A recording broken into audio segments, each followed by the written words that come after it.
Assalamualaikum warahmatullahi. Oh Rohingya bhai bhaineরা তো তোরা হাসটা কেনে পারাই ফেলাম আর কান্দেশা সেবার চিন্তা নকরিলা রোহিঙ্গা কেমন করিলে বানা কানোর আওয়াজ আজা এই আওয়াজ আল্লাহ মানুষের আমল বরবাদ হয়ে যায় কি বলগত গলি চাইলে সত্যগর ফাজা মসজিদত গলি চাইলে দশজন ফামাজা শতকরা 80 জন বেনামাজি কেন হইলা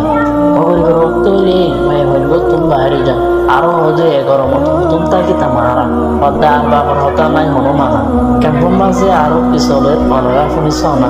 ওয়ান্ডারে রাসূল সূরা সামায়ে তো হড়ে যা আল্লাহ নাই জানা কুরআন আর হাদিসের হতা আরাতুন নাই মানা ও আল্লাহ হামিনাতুন আরারা লাক্কা বাসারাকসানা